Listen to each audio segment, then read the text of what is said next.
Hey guys, welcome back to the channel and sorry for the delay, कितने दिन बाद video डाल रही हूँ। आज हम नया सब्जेक्ट स्टार्ट कर रहे हैं which is BDA। BDA stands for big data analytics. तो उसकी यूनिट 1 करेंगे। सारा सिलेबस MDO रिलेटेड होने वाला है।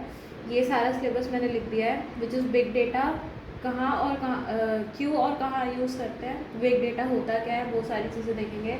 एप्लीकेशंस और चैलेंजेस क्या क्या आते हैं बिग डेटा में, बिग डेटा की कैरेक्टरिस्टिक्स क्या होती है, 6 V's और getting value out of big data. इसमें यहाँ पे ये जो 2 टॉपिक्स मैंने लिखे ये डेटा साइंस के टॉपिक्स हैं, ठीक है।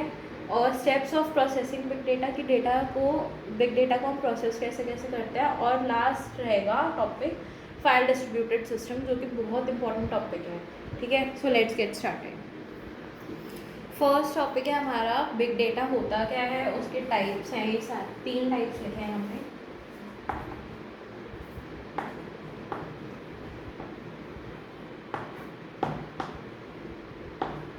ठीक है, सबसे पहले बिग डेटा होता क्या है। बिग डेटा जैसे नाम से समझ आ रहा है कि ह्यूज अमाउंट ऑफ डेटा होएगा जिसको आप हैंडल नहीं कर सकते ट्रेडिशनल डेटाबेस मैनेजमेंट सिस्टम से। मतलब जो भी नॉर्मल डेटा होता है, ट्रेडिशनल डेटाबेस मैनेजमेंट सिस्टम हम लेते हैं DBMS, ठीक है। और उसमें RDBMS which is relational database management system, उनको हम ट्रेडिशनल कंसिडर करते हैं। तो उनसे जो डेटा हैंडल नहीं हो पाता है उनको बोला जाता है बिग डेटा। अब बिग डेटा के टाइप्स होते हैं 3, which is structure data, unstructured data और सेमी स्ट्रक्चर डेटा। अब जो नॉर्मल हमारा ट्रेडिशनल डेटाबेस होता है वो सिर्फ स्ट्रक्चर डेटा को ही मैनेज कर सकता है, उसको स्टोर कर सकता है। वहीं अगर बात रही अनस्ट्रक्चर डेटा या सेमी स्ट्रक्चर डेटा, तो वो आप RDBMS या DBMS में आप स्टोर नहीं कर सकते हो, ठीक है। अब स्ट्रक्चर डेटा सबसे पहले मैंने शॉर्ट में क्या लिखा है कि डेटा स्टोर्ड इन स्टोरी, ये मैंने गलत लिखा है यहाँ पे, स्टोरेज नहीं आएगा, स्टोर्ड आएगा। डेटा स्टोर्ड इन RDBMS, ये इजी टू प्रोसेस होता है, इजी टू एक्सेस होता है। उसके बाद अनस्ट्रक्चर्ड डेटा होता है जो कि आप RDBMS में स्टोर नहीं कर सकते हो। उसके बाद फाइल डेटा, मल्टीमीडिया कंटेंट जितना भी है वो सारा इसमें आएगा अनस्ट्रक्चर्ड डेटा में। इसका यहाँ पे सिर्फ मैंने एग्जांपल दिया है जेसन डॉक्यूमेंट, और इसकी ये डिफाइन होती है कि ना इसमें कुछ टाइप ऑफ डेटा जो है आपका वो स्ट्रक्चर्ड होता है और कुछ पोर्शन ऑफ डेटा अनस्ट्रक्चर्ड होता है। लेकिन इसमें ना कुछ ऐसी प्रॉपर्टीज़ होती है जैसे मार्कर टैग्स वगैरह होते हैं सेमी स्ट्रक्चर्ड डेटा में, जो कि उसको ईजी कर देता है एनालिसिस के प्रोसेस के लिए, ठीक है। तो ये सारा बिग डेटा का कॉन्सेप्ट है। इसके बाद नेक्स्ट टॉपिक पे, नेक्स्ट 2 टॉपिक्स मैंने यहाँ पे लिख दिए क्योंकि हमें जल्दी जल्दी ये यूनिट कवर करनी है। इसके बाद यूनिट 2 भी आज ही डाल दूँगी मैं। सबसे पहला है कैरेक्टरिस्टिक्स ऑफ बिग डेटा और वीज ऑफ बिग डेटा, सेम बात है इसकी। और नेक्स्ट टॉपिक हम इसमें ही इसी टाइम देख लेंगे, एप्लीकेशंस ऑफ बिग डेटा, ठीक है। सबसे पहले आता है वीज ऑफ बिग डेटा। वीज क्यों बोला जाता है, क्योंकि ये जो जितने भी पॉइंट्स मैंने लिखे हैं ना, इनके सबके इनिशियल्स वी से स्टार्ट है, इसलिए वीज बोल देते हैं। तो वॉल्यूम रहता है सबसे पहला, which is size of data, कि डेटा का साइज कितना है, क्या मेगाबाइट में है, पेपाबाइट में है, या या किलोबाइट्स में है, गीगाबाइट्स में है, किस में है, उसको हम वॉल्यूम कंसिडर करते हैं। और एक चीज़ और, बिग डेटा आप कब कंसिडर करोगे, जब आपका डेटा पेपाबाइट्स में होगा या उससे बड़ा होगा तो हम उसको बिग डेटा कंसिडर करेंगे। उससे छोटे डेटास को, जैसे आपका गीगाबाइट्स, मेगाबाइट्स, किलोबाइट्स, इनको आप बिग डेटा नहीं कंसिडर करते हो, ठीक है। सिर्फ एक्साबाइट, जीटाबाइट और योटाबाइट्स को ही हम बिग डेटा कंसिडर करते हैं, और पेपाबाइट्स को भी। उसके बाद सबसे पहले वॉल्यूम हो गया। नेक्स्ट आता है velocity. Velocity is the speed of data, कि आप स्पीड क्या आ रही है आपका एक्सेस करने में, प्रोसेस करने में स्पीड कितनी है, that is known as velocity of data, ठीक है। उसके बाद veracity is quality of data, आपका जो भी डेटा है वो कितनी अच्छी क्वालिटी का है, क्या खराब क्वालिटी का तो नहीं है, वो सब। Next value. Value is information, आप क्या एक्सट्रैक्ट कर रहे हो डेटा में से, क्या वैल्यू निकल के आ रही है, वो वैल्यू कंसिडर हो जाती है। वैरायटी, किस टाइप का डेटा है, क्या सेमी स्ट्रक्चर डेटा है, स्ट्रक्चर डेटा है या अनस्ट्रक्चर डेटा है, वो सारा वैरायटी में आ जाएगा।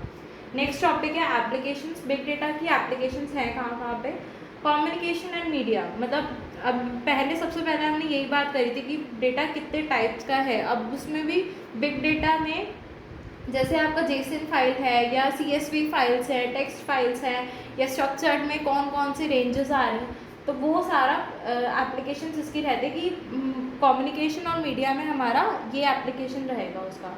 हेल्थ केयर में जैसे हॉस्पिटल में हो गया तो पेशेंट्स का डेटा हो गया, उसको क्या प्रॉब्लम है उसके बेसिस पे, एज, मतलब सारा पूरा डेटा है जितना। उसके बाद हॉस्पिटल में जो एम्प्लॉयज़ हैं जैसे नर्सेज हो गई उनका डेटा हो गया, फिर डॉक्टर्स हैं उनका डेटा हो गया, उनकी एजुकेशन क्वालिफिकेशन सारी वो सब हो गया, तो वहाँ पे बिग डेटा का यूज़ कर लेते हैं। उसके बाद रिटेल इंडस्ट्रीज़, जैसे रिटेल इंडस्ट्रीज़ में आपका चीज़ों का डेटा हो गया कि हमने क्या चीज़ कितनी मंगाई है, क्वांटिटी और उसका प्राइस कितना आ रहा है, वो सब बिक कितने में रहा है और मतलब प्रॉफिट कितना हो रहा है, लॉस कितना हो रहा है, वो सारा डेटा आएगा रिटेल इंडस्ट्रीज़ में। नेक्स्ट एजुकेशन में भी सेम, स्टूडेंट्स का डेटा, टीचर्स का डेटा, क्या सब्जेक्ट्स पढ़ रहे हैं, क्या उनके स्कोर्स हैं, रिजल्ट्स वगैरह एंड ऑल, वो सारा। फिर गवर्नमेंट सेक्टर्स लास्ट एप्लीकेशन, यहाँ पे 5 ही लिखी, आप और भी लिख सकते हो अपने आप से। उसके बाद गवर्नमेंट सेक्टर्स में कि क्या क्या पॉलिसीज़ निकल रही हैं, कौन कौन लोग उन पॉलिसीज़ को यूज़ कर रहे हैं, वो सारा आपका गवर्नमेंट सेक्टर में आ जाएगा। ठीक है, नेक्स्ट टॉपिक है हमारे पास steps and data science, steps of data processing है, ये पूरा नहीं लिखा है। ठीक है, तो इसकी ये 6 स्टेप्स रहते हैं। सबसे पहले रहता है define the problem, data collection, data processing, data modelling, visualisation, और उसके बाद लास्ट स्टेप है डेटा डिप्लॉयमेंट। देखो ये सारे ना वैसे तो नाम से भी समझ आ रहे हैं, बट बेसिक अगर फिर भी मैं बताऊं तो देखो सबसे पहले क्या रहेगा कि आपको जो भी आपका प्रॉब्लम है, ठीक है, आपको वो बताना है, आप प्रॉब्लम का एक्चुअल अल्टीमेट सॉल्यूशन क्या चाह रहे हो वो बताना है, उसके रिलेटेड आपको सारे स्टेप्स अपने प्लान करने पड़ेंगे।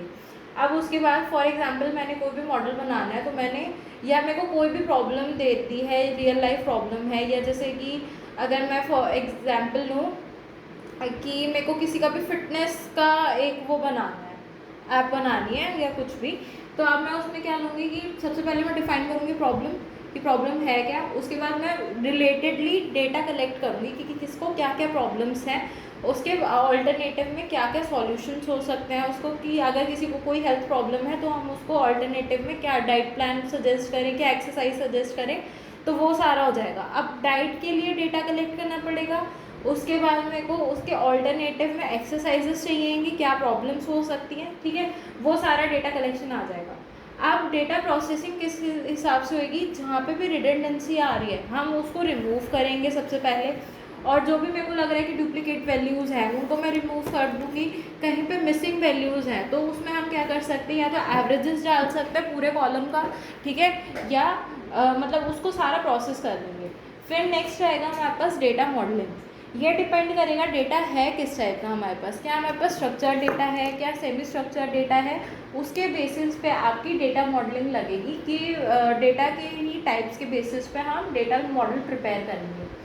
फिर लास्ट स्टेप रहेगा विजुअलाइजेशन। जब मॉडलिंग पूरी हो जाएगी कि अगर मेरे को सामने वाले को यही चीज़ समझानी है तो मैं उसको चार्ट्स के थ्रू या फिर बार ग्राफ्स वगैरह के थ्रू मैं उसको समझा सकती हूँ कि इस मॉडल में ये हुआ है। क्योंकि इतना किसी के पास टाइम नहीं रहता कि वो पूरा आपका मॉडल देखने बैठेगा, तो उसको हम एक विजुअलाइजेशन दे देते हैं जिससे एक जो हमारा ह्यूमन ब्रेन है वो आराम से प्रोसेस कर सके चीज़ों को कि एक्चुअल में हो क्या रहा है।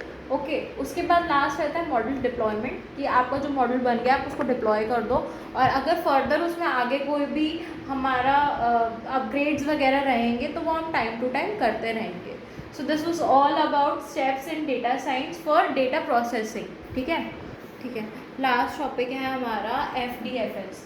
ये बहुत ज़्यादा इंपॉर्टेंट टॉपिक है, थोड़ा इलेबोरेटेड रहेगा ये वाला टॉपिक, धीरे धीरे समझाऊंगी ये जिससे अच्छे से समझ आ जाए, क्योंकि इसमें इसका जो क्वेश्चन बन सकता है ना वो बड़ा बन सकता है, जैसे 6 मार्कर्स अगर सेशनल्स के लिए है या 15 मार्कर्स का क्वेश्चन आराम से बन सकता है इसका, तो ये वाला टॉपिक इंपॉर्टेंट है। अब डिस्ट्रीब्यूटेड फाइल सिस्टम होता क्या है, ये एक टाइप का फाइल सिस्टम है जिसमें आप मल्टीपल फाइल्स को एक्सेस कर सकते हो और मल्टीपल यूज़र्स हो सकते हैं एक ही जगह पे।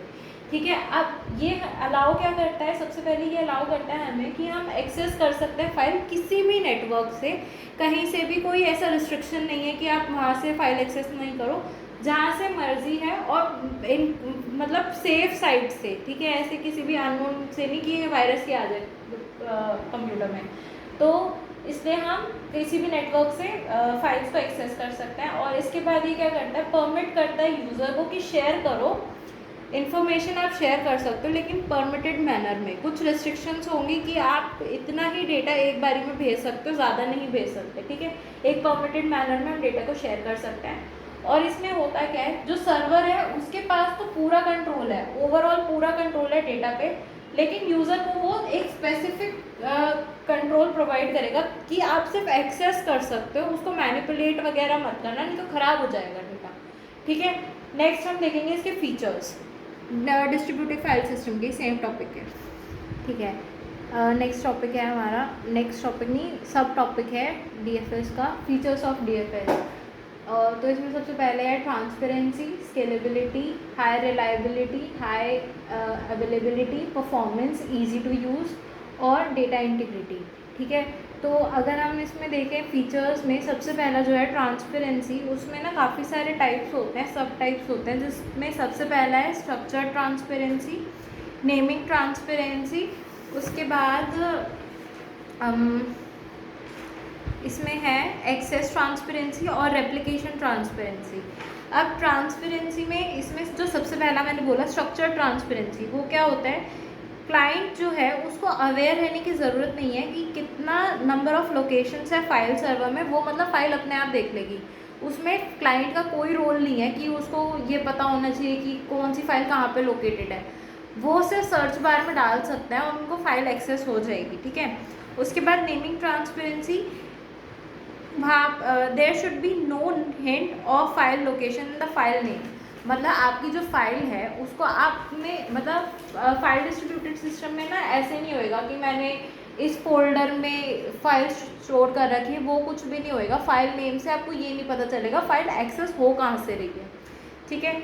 नेक्स्ट रहता है access transparency, local and remote files must be accessible in the same method, चाहे लोकल फाइल हो या बाहर से कोई फाइल एक्सेस हो रही है, वो सेम मेथड सेम मैनर से ही एक्सेस हो जाती है दोनों ही, ठीक है। उसके बाद रेप्लिकेशन रहता है कि आपका जो फाइल है ना वो जगह जगह आपका कॉपी हो जाता है, जिससे आपको मतलब लोकेशन हिडन रहती है, नोड टू नोड आपकी लोकेशन हिडन रहेगी। मतलब मैंने अगर मान लो एक फाइल यहाँ पे स्टोर करी है, मैं एक नोड के फॉर्म में रिप्रेजेंट कर रही हूँ उसको, वही सेम फाइल मैंने यहाँ पे भी उसका एक कॉपी रख रखा है, जिससे आपका जो डेटा है अगर मान लो डेटा लॉस हो गया तो आपके पास एक तरह से बैकअप रहेगा कि फाइल यहाँ पे भी स्टोर है, इस नोड पे भी स्टोर है और इस नोड पे भी स्टोर है, ठीक है, ये एडवांटेज रहता है।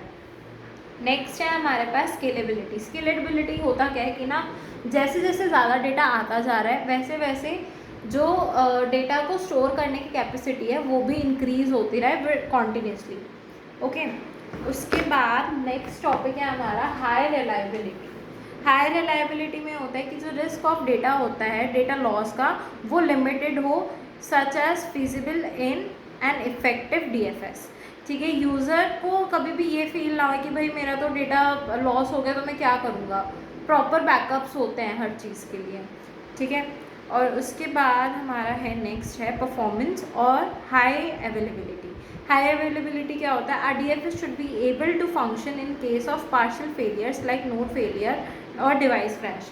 अगर मान लो मैंने वही चीज़ पहले बताई कि अगर डेटा हाई अवेलेबिलिटी का मीन्स मैंने इसकी 2-3 कॉपीज़ बना रखी सेम फाइल की, मेरा किसी रीज़न से ये वाला A नोड मेरा किसी रीज़न से फेल हो गया, B, C और D सेम फाइल्स हैं तो वहाँ पे बैकअप्स रहेगा, ये हाई अवेलेबिलिटी में आ जाता है कि आपको अगर डेटा लॉस है तो उसका आपको डर रखने की कोई ज़रूरत नहीं है, ठीक है। परफॉर्मेंस में आता है कि जो average time it takes to persuade a client is used to access the performance, it must be performed similar to the centralized file system, ठीक है, कि परफॉर्मेंस भी अच्छी रहती है, इसमें फीचर्स में यही है इसका। और उसके बाद इजी टू यूज़ है और लास्ट है डेटा इंटीग्रिटी। डेटा इंटीग्रिटी क्या होता है, many users share a file system needs to be secure and integrity of the data is transferred data.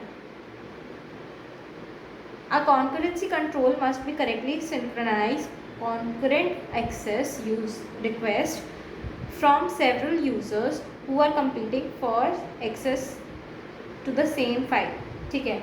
जो डेटा इंटीग्रिटी होती है वो ये रहता है कि आप एक ही फाइल सिस्टम को काफ़ी सारे यूज़र्स आपका यूज़ कर रहे हैं, तो उसमें कई बार कन्फ्लिक्ट्स मैनेजमेंट और ये सारा कि डेटा ना कहीं पे भी मतलब लॉस ना हो जाए, या मैं अगर सिंपल वर्ड्स में बोलूँ तो जो DFS होता है वो ये अलाउ करता है कि अच्छा डेटा मैनेजमेंट रहे, ठीक है, डेटा कन्फ्लिक्ट्स ना हो, बहुत सारे यूज़र्स अगर एक ही डेटा सिस्टम को फाइल सिस्टम को यूज़ कर रहे हैं तो वो भी प्रॉपरली मैनेज रहे और कॉन्करेंसी कंट्रोल भी करेक्टली हो सके। कॉन्करेंसी होता है कि साइमल्टेनियसली अगर मैं एक ही चीज़ को मतलब काफ़ी सारे एक साथ फाइल्स आ रही हैं तो वो प्रॉपरली मैनेज रहे, वो सारा डेटा इंटीग्रिटी में आएगा, ठीक है।